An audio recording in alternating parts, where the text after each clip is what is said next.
Hi everyone, I'm Susan Birch and welcome to another A Health Detective podcast. And today my guest is the wonderful Jim Cathcart.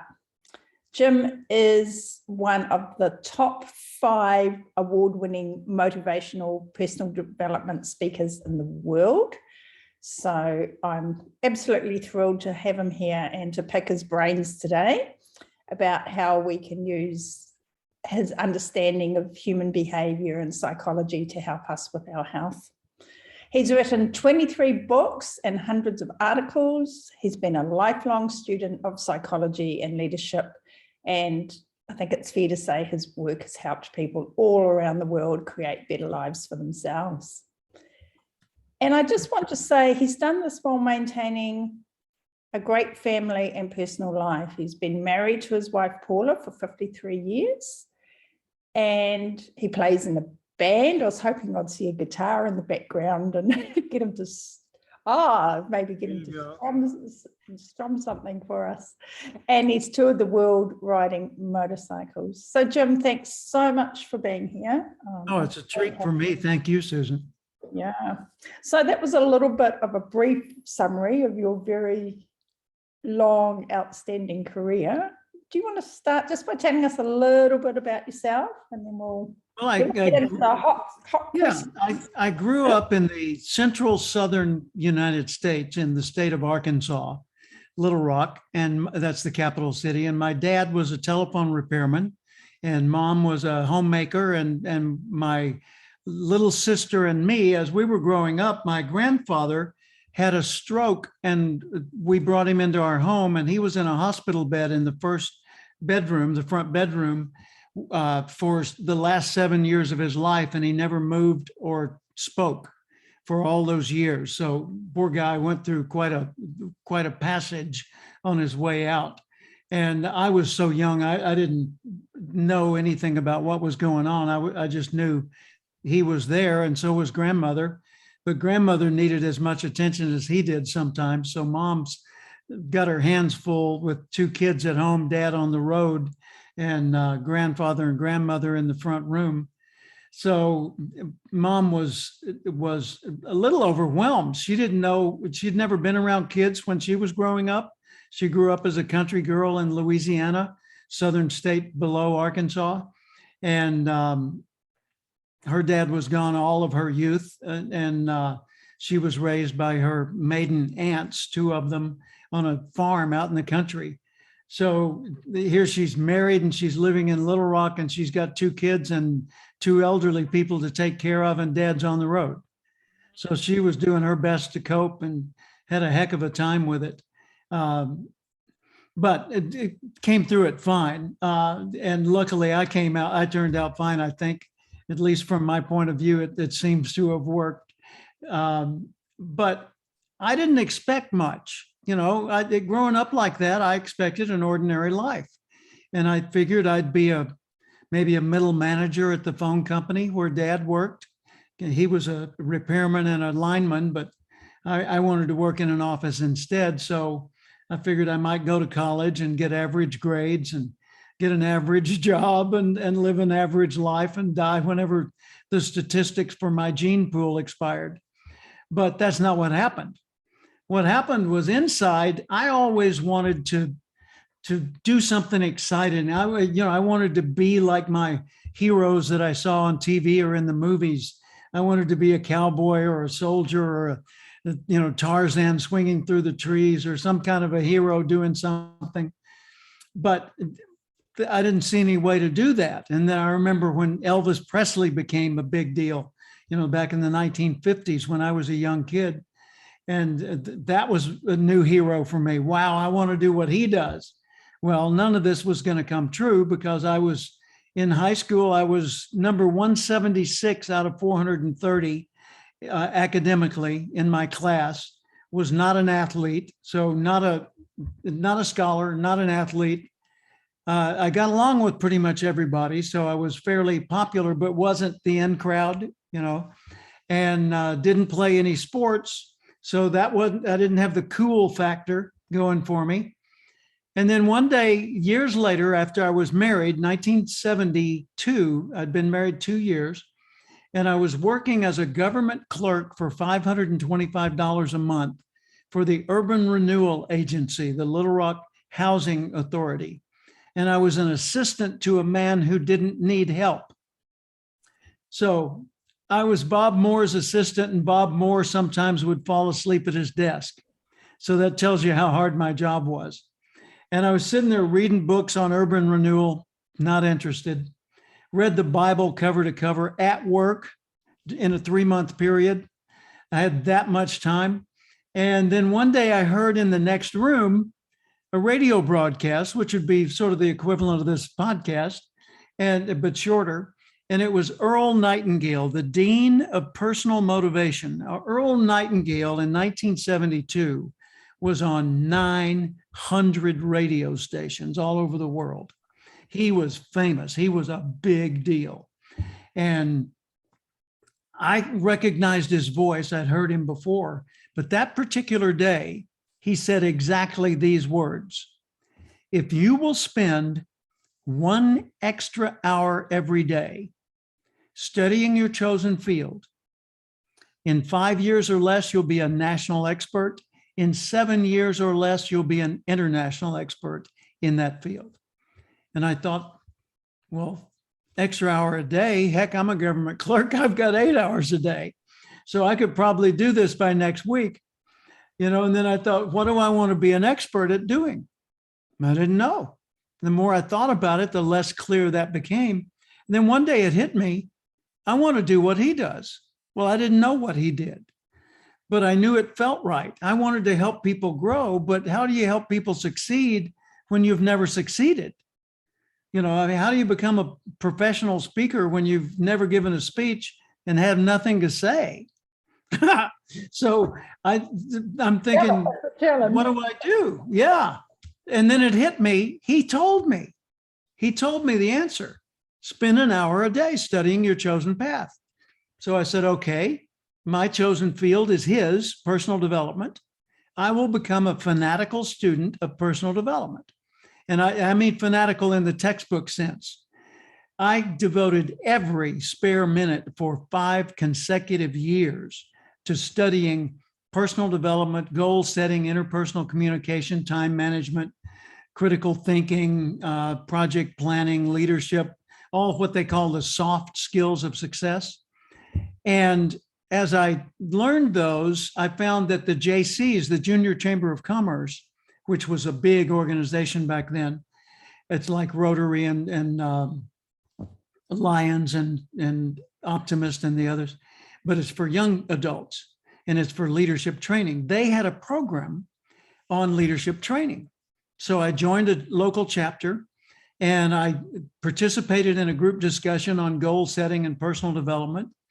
And I loved it. And I said, when's the next one? They said, we don't have one. Why don't you run it? How do I run it? Here's the leader's guide. Read that. So I read that and I said, okay, we're going to have another one in 2 weeks. So I did it. Well, Susan, in the next 2 years following that, I led 400 JC's meetings after work and on weekends and on holidays for no pay. Now, when I say fanatical, I mean fanatical. I was so totally into it that my entire circle of friends changed because my old friends were saying, this guy's a bit much. And my new friends were saying, you too? Yeah, come on over. Let's talk about this. Have you seen this book? Have you heard this recording? And so my career started advancing rapidly. I got the opportunity to become director of training, leading other people's courses, and then to go into business on my own, selling training materials from Earl Nightingale and then others. And then I started developing my own. Then I bought a psychological research firm, part of one, and wrote a book and became partners with a college professor.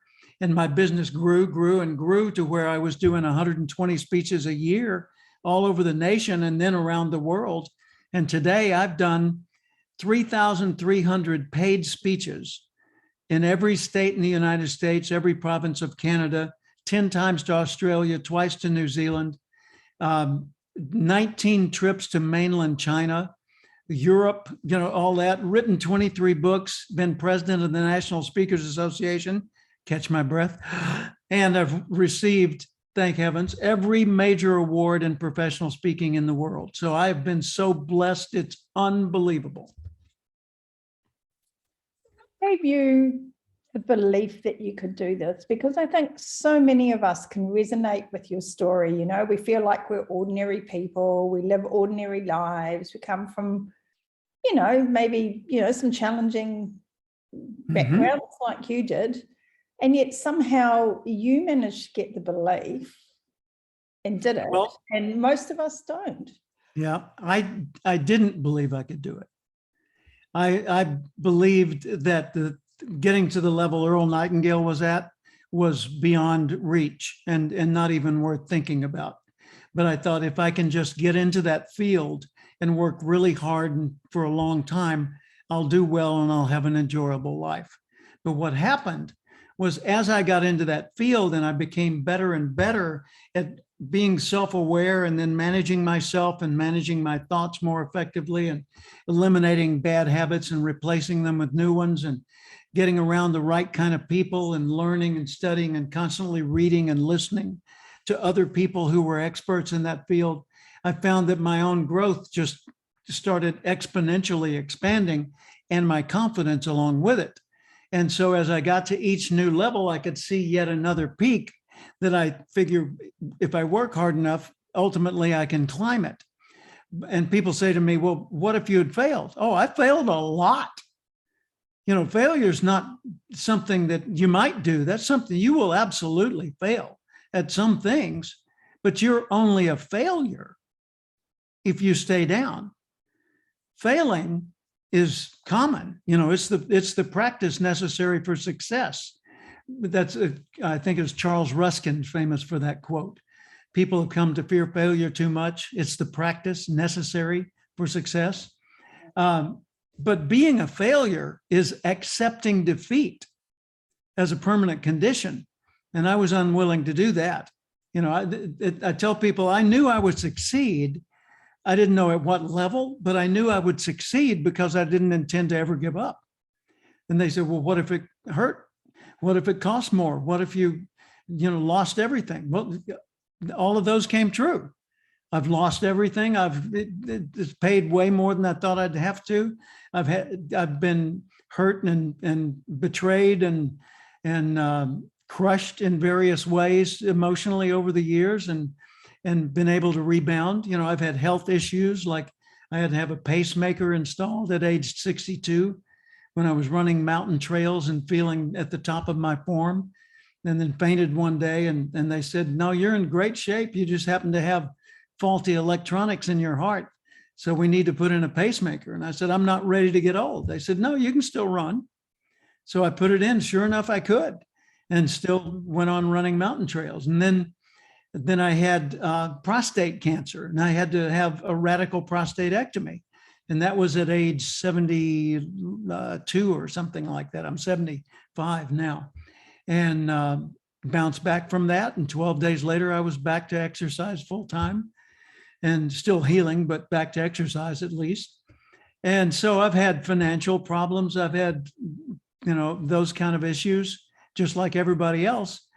But I have not accepted defeat and said, look, because this relationship went sour, or this health problem emerged, or these financial crushing circumstances came on me, I'm done. No, it's like, in a fight, somebody hits you, you don't say, oh, well, if you're going to hit me, then I declare defeat. No. Brush that off and you swing back and you say, okay, next. Is that all you got?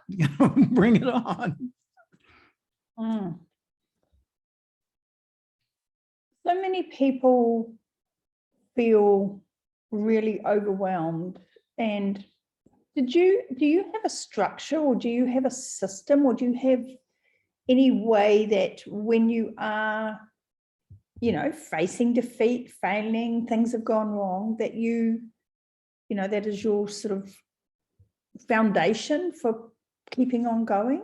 Yes. Well, first off, I believe in God. I believe there's a creator that loves us. You know, no matter how that religiously gets interpreted, at the core of it all, I believe that there is a creative force that is the source of life that caused you and me to exist, and is the essence of this creative force is love. I don't believe in a big bearded guy in the sky that judges everybody and punishes people. I believe that life appears in all its millions of forms through various portals. One portal will be a human being, another portal will be a plant or an animal or an insect or whatever. So life is looking for doorways, portals to express itself. And the way we know that the life impulse in us is seeking to be expressed is we feel the desire, not just a wish or a want, you know, like wanting an ice cream cone. That's not desire. That's the frosting on the cake. I'm talking about the nourishment inside the eggs in the batter, right? What we genuinely want is the possibility of that trying to get accomplished through us. Ralph Waldo Emerson's famous for the quote, "Desire is possibility, seeking expression." So if we think of ourselves as doorways for life to express itself through us, we can keep our door closed. But not only are we going to deny the world the good that we could have done, which is really sad and unfair, but we're also going to deny ourselves the joy of participating in that. Well, you know, I'm afraid. So what? You know, fear is just not knowing.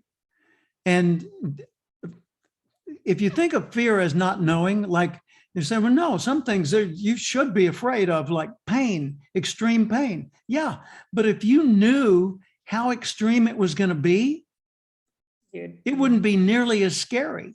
We have a saying, we have a saying, fear is false evidence appearing real. Right. And my friend Charlie Plum was a captain in the Navy in the Vietnam War, and he was shot down and spent 6.5 years in the Vietnam prison in Hanoi. And he was tortured and, you know, had his joints pulled out of socket and all kinds of just hideous treatment. He said to himself each day as he was going through that gruesome experience, if it doesn't get any worse than this, I can stand it. And then it'd get worse. And he'd say, well, if it doesn't get any worse than that, I can still stand it. By the time he got out of prison, he was so at peace on the inside that you would think there's no way he had ever had experiences like that. Today in his 70s, he is an eloquent speaker, a gentleman, and one of the best friends a person would ever want to have, and nothing rattles him. Nothing.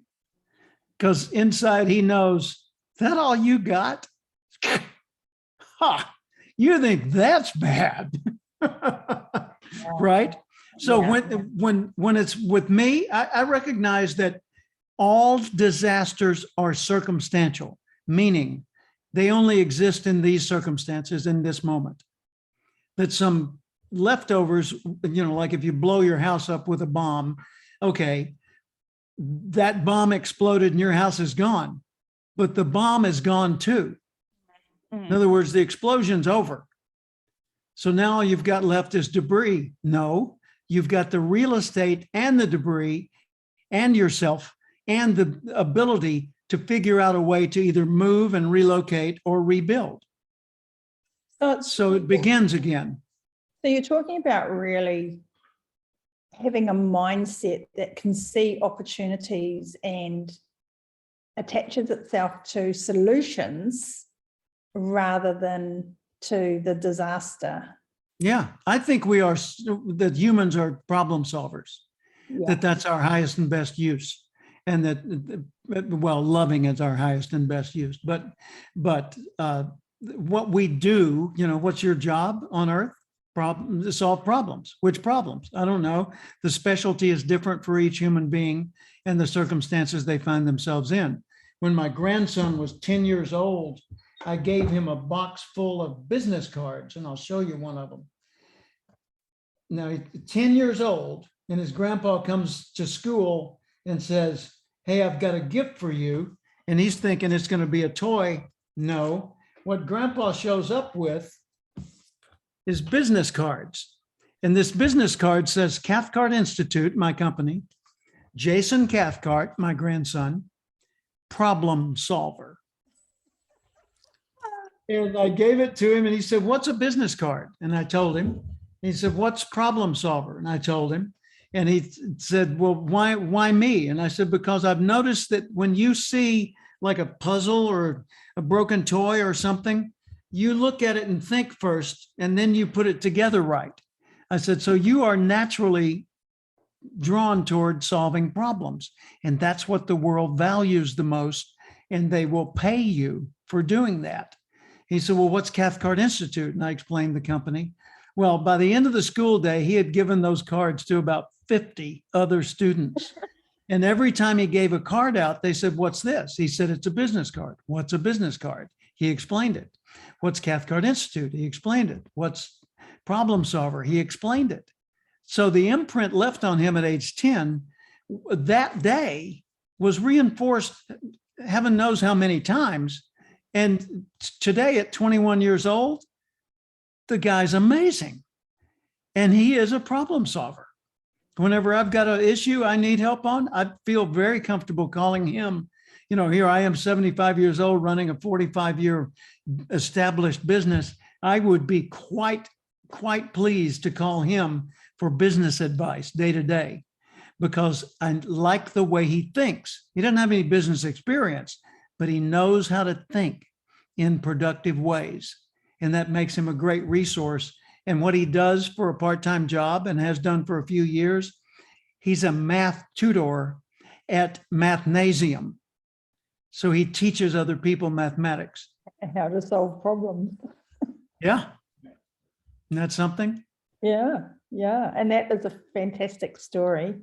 And you very generously gave me a copy of the book that you'd written for your grandchildren, the Power Minute. Yep. And it is absolutely fantastic. And I really treasure that, because it's not something, I sort of read it, but then it's something that you use all the time, every day.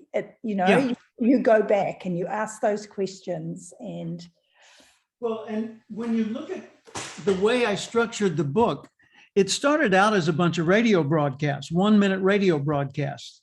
And I had 365 of them. And so every day the radio would play my little 1-minute recording, kind of like Earl Nightingale back in 1972. And then I transcribed all the recordings because they had to be exactly 1 minute long. right. I took the transcripts and I sent them out to a group of friends, colleagues, and I said, "Please review these and tell me which ones I should keep and which ones to discard." Well, 336 of them survived the cut. And the others, they said it's so obvious that it's not worth including them. So I said, okay, I'll restructure the book. And I wrote a number of other pieces to go with it. But this book was written with my grandchildren in mind, and I dedicated it to them. But I wrote it so that you could give me a number between, say, 1 and 268, and we could go immediately to 1 minute of meaningful information. Let's do it for our listeners right now. So give me a number between 1 and 268. 123. 1, 2, 3. Okay. Do you want page 1, 2, 3 or item 1, 2, 3? Item 1, 2, 3. All right. Item 1, 2, 3 on page 158 is the naivete of youth. When I was in my 20s, I thought I knew what the world needed and how to deliver it. I also assumed I'd live a long life and I'd survive any injury I encountered. The naivete of youth is reassuring to young people, but fraught with danger. I guess the same could be said of any age. We never know all that we could know on a given subject. And much of our confidence would fade if we realized how little we actually understand. So how do we advance? I think we need to have the humility to acknowledge that we don't really know much, and to also have the confidence to go boldly forward with what little we do know. The trick is to move on with an open mind, constantly learning and adjusting as we acquire new information. We are always younger than someone and could always learn from their experience. Many corporate executives have assumed that they knew more than everyone else and were above the laws of economics, as in the case of technology market boom and bust. But there's always more to know. So keep your mind open and listen to everyone. Some of them see more of the truth than you do. So that's the nature of the book. The entire book's filled with bits of wisdom like that. Absolute gems. I highly recommend it. Thank you. Really enjoyed it, and I have it, and I read it, and I ponder on it. So it's been. And you can use it if you're a leader or a business owner. You can use it even if you're a group discussion leader. Let's say you're in a rehabilitation facility and you're dealing with people who have been through a tough passage, and you're facilitating their conversations. You can say, everyone, have a seat. We're going to go through parts of this book together. Somebody give me a number between 1 and 100. And they say 81. Okay. John Lee's 4 Ds for time management. Look at all the things you have to do. What do I drop? What can I delegate? What should I delay? And what must I do? And then you go on to another one, and you just let the group do that. And you can even pass the book around and have them read it to involve them more. So it's a fun tool to be used in creative ways like that. No, it's fabulous. Thank you for sharing. You bet. So I'd like to get your thoughts and experience on, for people who feel really, really stuck, for people who are listening to us talk and think, it's all right for you guys. Yeah. Been there. Yep. Yeah. And, easy for you. You were born with all these privileges. Yeah. No, it wasn't. Yeah. And so what's the difference? How, like for me with my clients who want to make changes in their health and their nutrition, and they go for a little while, and, we set up some strategies, and we try and, we're trying to work on mindset, but then they just go, I can't do it. After a few months, they're back to square one. And it's painful. It's painful for them. I know it. Yeah. And I've both been depressed and counseled a lot of people who were or are depressed. But you need to understand there are two types of depression. There's psychological depression. There's clinical or chemical, physical depression. There's the depression that must be treated with medication because it's based in the processes in your body, not in your mind, right? But most depression comes about from wrong thinking. And it's almost always taking a momentary feeling and expanding it as if it were a lifelong condition. So it's kind of like I stubbed my toe on the way in the doorway, and therefore my toe is going to hurt for the rest of my life, and I won't be able to walk like regular people. No, it'll hurt for a while, and then it will get better, and it will heal. Maybe you'll limp for a couple of days, but you're fine. Well, okay, but that's not true for what if the person I trusted most in the world betrayed me? Been there. I know the feeling. The person I trust most in the world is my wife, Paula. So no, she has not betrayed me, but I've had a business partner who did, and I was all in and he was not. And I ended up losing a lot, more than I've ever lost in any other way. And I was depressed for about 2 years, I was really bothered by that. Now, luckily, I'm committed to the field of personal development. So I'm constantly reading, listening, teaching, interacting with people, encouraging other people. So I'm constantly focused on them and being of value to them instead of dwelling on me and saying, oh, poor, miserable me. So people say, what do I do when I'm depressed? My answer is do something for someone else. What do you mean? I don't care. Anything. Pick up trash out of a neighbor's gutter. Go pet a dog 2 blocks away. You'll get the exercise and the dog will be happier if it's not, mean. So go anything. Just do something selfless, because the problem is the focus on self and saying, oh, this is permanent. Oh man, I've lost all my money. What'll I do? Well, earn some money or find a resource or look for shelter or find a way to survive yet another day, or find somebody who's stronger than you in the moment and pair up with them for a little while, or read something inspiring, or listen to someone who inspires you, or watch a movie and escape for a few minutes or an hour, but there's 1,000 things you can do. The worst of all is get the mirror out and spend the time looking at yourself, dwelling with your feelings. But physical action helps a lot. What about people with food addictions? Life spirals down and they come home from work and they sit there and they get out the alcohol and the chocolate and eat the takeout. How would they break out of that cycle? Well, first off, recognize that it's a habit, except for alcohol, which is an addiction. And an addiction, you got to get completely away from it and stay away from it and find whatever substitutes are necessary to fill that gap for the healing time. And AA, Alcoholics Anonymous, or Narcotics Anonymous, those are very helpful organizations that have allowed many, many millions of people to get back to a healthier life again. So don't discount them. Those are real solutions. They're not just silly things for people that aren't like you. So with alcohol, go to the experts. When it's a food addiction, recognize that every bite you take, you decide to take it. No one ever eats without participating in the process.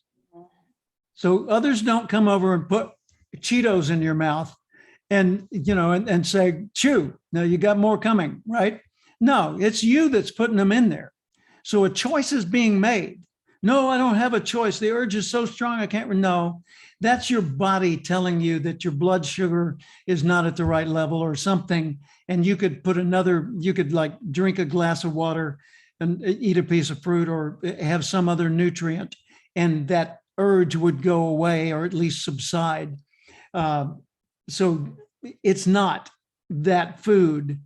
It's not your body having a weakness that must be filled by, ice cream or chocolate or whatever it happens to be. This is a choice you're participating in, and you prefer to continue the process over the discomfort of changing the process. So it's a choice you've made. I would rather be comfortable than be better. That's a dangerous choice, because comfortable leads to atrophy, which leads to death. Okay. So it's like a friend of mine who had an alcohol problem. He had an old black man that worked for him in Little Rock, Arkansas. He called him Uncle Willie. And Uncle Willie said, Mr. Sam, he said, I see you drinking that whiskey. He said, I want you to know that ain't nothing but slow poison. And Sam said, Uncle Willie, I ain't in no hurry. Well, he thought that was clever and funny and, a good reply. But the fact was, he was just rationalizing his alcoholism. Yeah. And so here's something to think about. Everything that goes in your mouth is intentional. You put it there. because you meant to. Okay. So just recognize that every bite is always intentional. Well, sometimes I don't even know I'm doing it. Yeah. Sometimes you're not conscious of it on a frontal lobe level, but you are consciously participating, just like when you're driving the car to work and you don't remember the journey after you get there because you're following a familiar path. Okay. So if you can be intentional that way, you can also interrupt the pattern. So step number one, recognize or notice the pattern. If I say, what's your problem? I just can't stop eating. No, you can stop eating. In fact, you're not eating right this moment. So that's proof that you can stop eating. Let's talk about the problem that you're describing. Well, I can't. No, don't tell me what you can't. Tell me what you're doing, whether you like it or not. Well, I always come home from work and immediately go to the refrigerator or go to the snacks or go to the whatever. Okay. Now we're talking about behavior. So that's your pattern every day, right? Right. Okay. Item one is notice the pattern. Item two, interrupt the pattern. You don't have to change it. You don't have to not eat it. Just pause. Notice it. Yeah, just notice it. So you're reaching for the bag of chips and you stop and count to whatever. Count to 3, if you know, or count to 2,000. That'd be good. But count to 3. Okay, 1, 2, 3. All right, good. I noticed what I'm doing. Yeah. Now, in that gap, you have the opportunity to make a better choice. Mm-hmm. So, what if you were able, every time you reached for the unhealthy food, to convince yourself to drink a half a glass of water first? Mm-hmm. Okay, I'm still going to do it. You know, I'm not going to do this. I'll be back. But no, don't anybody eat those. I'm going to eat those. I'll be back. And you go get a half a glass of water and you drink the half glass of water. Well, now the edge has gone off of your appetite a little bit. And if you pause a moment longer, it'll go off even more. Mm. So even if you do pick up the bad food and eat it, you're probably going to eat a little bit less of it. Not a lot less necessarily. But you see what I'm talking about is it's just slowly taking control of the nanoseconds. Mm. You don't have to take control of your week or your month or your diet. You just take control of the next bite. Mm. Yeah. And the more control you get over each bite, the more control you feel over each meal and each day and your lifestyle. Like for me, my exercise regimen, put on the running shoes. Everything else is committee work. I don't have to show up. I don't have to do all the push-ups and pull-ups and weightlifting and running. All I've got to do is get the shoes on and walk to the curb. Because once I'm out there, what am I going to do? Go back in the house and take off the running shoes? Well, sometimes I do. But other times I'll go for a jog or for a long walk or go to the gym and work out. So it's just show up. Start the process. You don't have to complete it yet. And by the way, anytime you say, I can't, always add the word yet. I can't change the way I am yet. I can't change the way people feel about me yet. I can't change my financial circumstance yet. I can't change my health yet. You don't know everything there is to know. Yeah, I don't want to know. You don't. Neither do I. We never will. So there's possibly some information that would change everything for us. We don't know it yet. That's right. That's the most magical word out there when it comes to self-discipline. I can see why you're in one of the, the 5 top motivational. Thank you. Absolutely brilliant. And I really like, we could take that back to the story you shared with your friend, suffering during his being a prisoner of war. And just make it one day. It's just this one meal. I feel uncomfortable, this one meal. But all I have to do is just this one meal. Not worry about tomorrow. Right. And it really, really helps if you control your environment a little bit. You know, people say, oh, I can't control my environment. yet. Okay, so here's how to control your environment. First off, if you have signs around you on the wall every day, and the signs say, you're a loser, give up, what's the use? Life sucks and then you die. God hates you and I do too. All these things all around you every day. Do you think they will influence you? Absolutely, they'll influence you. And there's hardly any way to avoid that influence unless you take them down. Yeah. And you replace them with something positive. So if it was pictures of puppies, if it's positive statements, quotes that inspire you, photographs of people you admire, anything, something positive, those things would affect you. Well, likewise, if you've got a weakness for certain types of foods or certain habit patterns, make those things difficult to get to. Like if you have chocolates sitting out on the counter, you're going to eat chocolates today, soon and often. But if you put them, and I know it sounds silly, but silly is way better than overweight or dead. Okay. So take the tempting item that you're going to get anyway and put it on a top shelf where you have to get a step stool to get to it. Well, it won't work, Jim, because I'm going to get it anyway. Yeah, just try it for a week.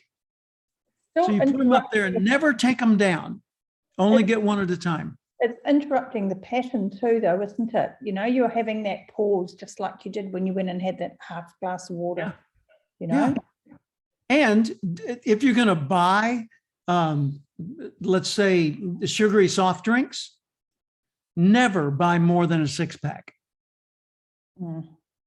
Because if you stock up on sugary soft drinks, you're going to say, well, I've bought them, I don't want to waste them. Now, here's an interesting thing. This is something most people don't stop to think about.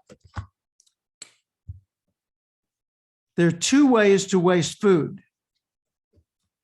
One of them is putting it around your middle. I love it. Put it in your mouth and store it in your gut, and therefore it is wasted. Yeah. The other way to waste food is WASTE, and that kind of waste, seems like the wrong thing to do, but it doesn't ever make you fat. No. And it's one waste or another, isn't it? So even if it was, I'm going to steal that. It's fantastic. Go right ahead. Even if it's $100 Godiva chocolates. Yeah. I would rather see them go to waste basket than waste belt. So I'll eat 1 or 2, but I'm not going to keep them on hand. And also if when you've completed the box of chocolates, you say, oh, we're out of chocolates, the implication is we need a constant supply of these and we've run out. Let's run to the store real quickly and replenish, because heaven forbid I should become slender.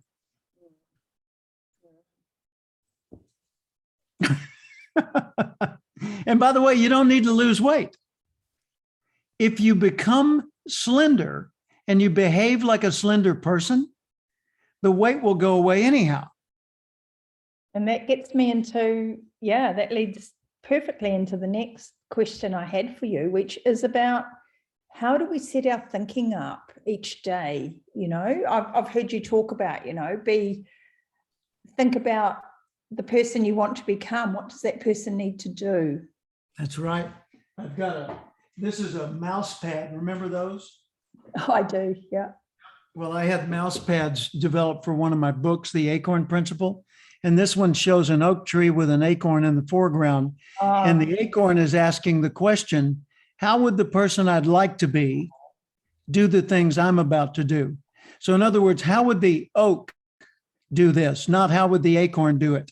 So if people can think like the person they'll become, the oak tree, instead of thinking like the person they are or used to be, the acorn, then they'll be much more effective in considering things. So use your future better self as your role model and ask, how would she do this? How would he do this? How would the better me handle this situation? So how do people do this when they're in certain environments? And you touched on that in the beginning, you know, how important our environment is. So, you know, if I'm in a family and I'm married and I've got all these children and friends and expectations, and I have this deep drive inside of me that I want to change and I want my life to be different, what do I do? You talked about how you had to upgrade your friends through your years. It's a natural process. I didn't fire any friends. They drifted away from me because I had changed and they didn't want to. And I was always talking about setting goals and doing great new things and reading books and, you know, learning and trying new ventures. And they were more interested in talking about yesterday's football game or the latest flavor of beer or something else, you know, so they just drifted away. Now, if you're in, first off, let's consider what are the factors that affect people? Well, the physical circumstances, your health circumstances, your relationships, your finances, and your world, you know, the neighborhood, city, and region in which you live. Okay, all of those things affect you. You can't change much of it yet, but you can change little pieces of it right now. For example, if I say, don't spend so much time with negative, cynical people. A lot of people say, well, that's who I live with. That's who I'm married to. That's who I report to. You know, how I can't avoid it yet. Okay.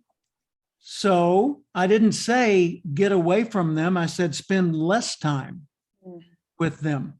So how could you diminish the percentage of time, the number of actual minutes that you spent in those people's presence each day? That you can control. I remember I used to have a job I hated.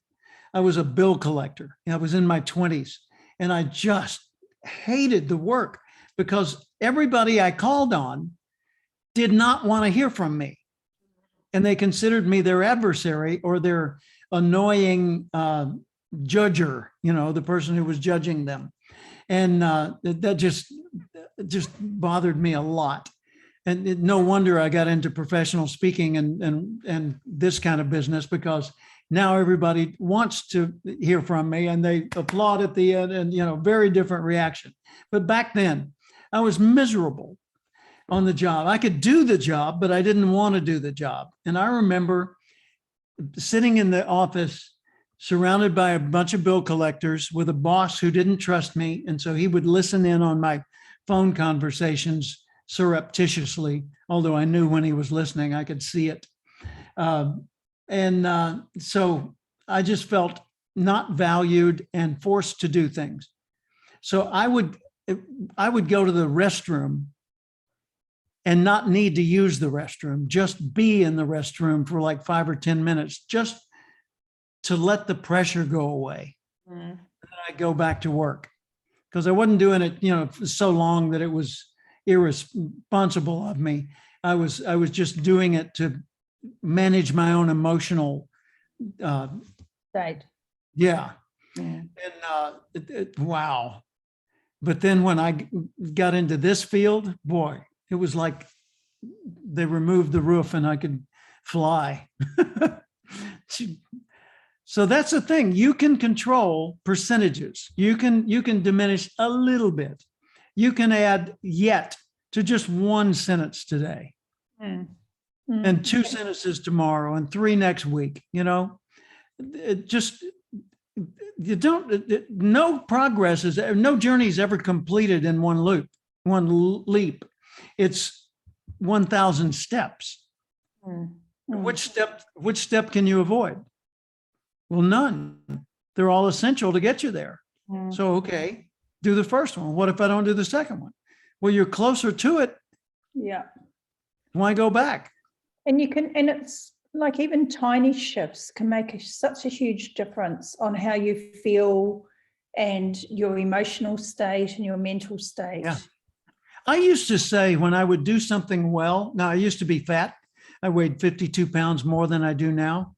And I was out of shape and I smoked 2 packs a day and I just never exercised. And I was in my 20s. So I would, since I had always been overweight, if I did something well and someone said, hey, good job, I'd say, yeah, not bad for a fat kid. Yeah. What? Yeah. Where did that come from? Well, clearly my self-image was of me as a fat person. And then I had to realize I'm not a fat person unless I choose to be.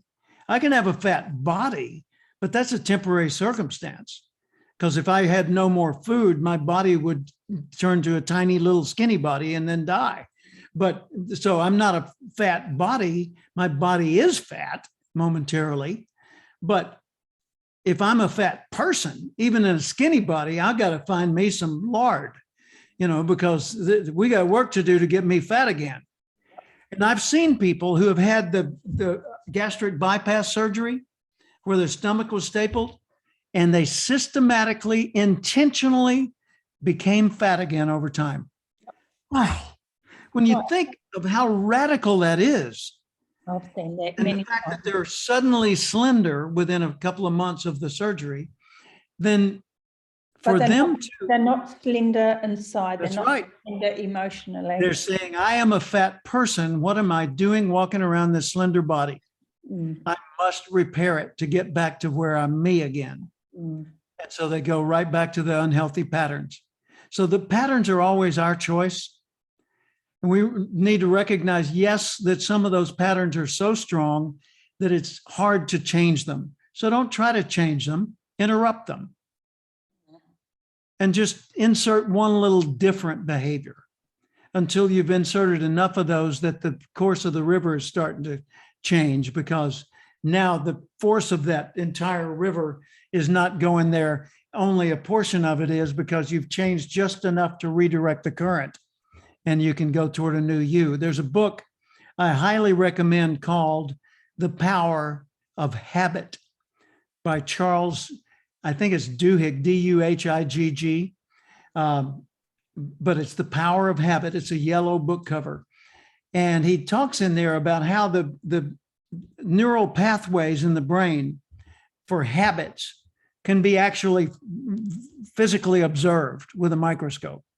And you can see the pathways. And as new behaviors occur, new pathways are possible, but only if the new behaviors must be repeated, and repeated often enough to create a new pathway parallel to the old one. The old one doesn't go away. It's still the old highway.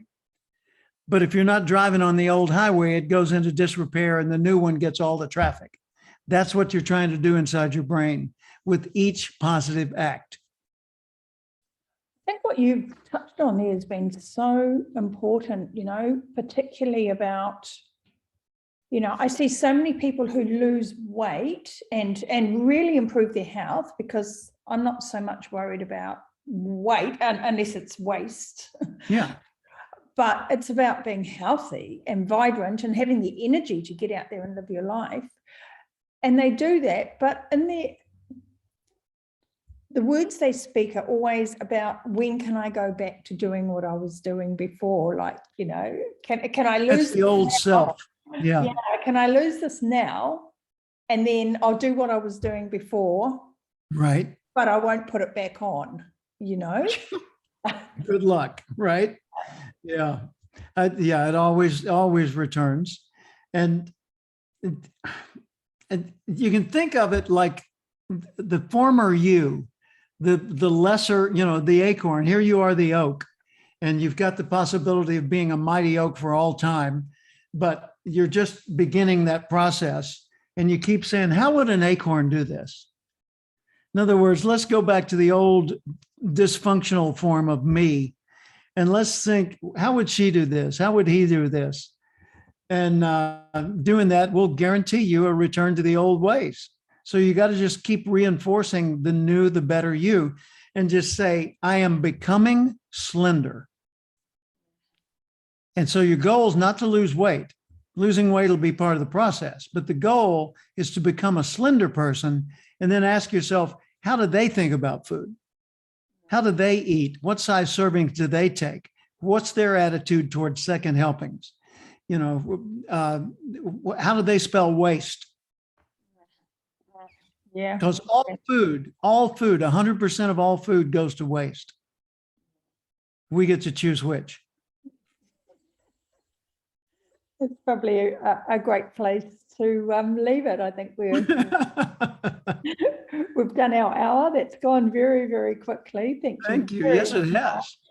I've thoroughly enjoyed having you as a guest, and yeah, just amazing. And I hope people will go out and track you down. Can you tell us where they can find you? Yep, I'm easy to find if you remember my name. Jim Cathcart, Cathcart, Cathcart.com on the web, Jim Cathcart on YouTube, Jim Cathcart on LinkedIn, Jim Cathcart on Facebook, Jim Cathcart on Vimeo, gosh, on and on and on. Wikipedia, Jim Cathcart, you know, so I'm omnipresent when it comes to listings online. And I encourage people to go watch the videos on YouTube. Go to my website, cathcart.com, and watch the videos. If you're interested in my own guidance and helping you grow and pursue your goals, write cathcart.com/going pro, like going professional, going pro. And that'll take you to a page that describes how I coach people in their own career development. So lots of ways that I can help, and lots of them are free. So enjoy and drop me a note, send me an email, happy to hear from you. Fantastic. And I'll make sure I put all those ways of connecting with you in the show notes so people Thank can. you, Susan. Well, you're a delight, and I love listening to you speak because that New Zealand accent, Kiwi just sounds good everywhere you put it. So that's great. Thank you for inviting me in today. Oh, thank you for coming. You're welcome. Take care.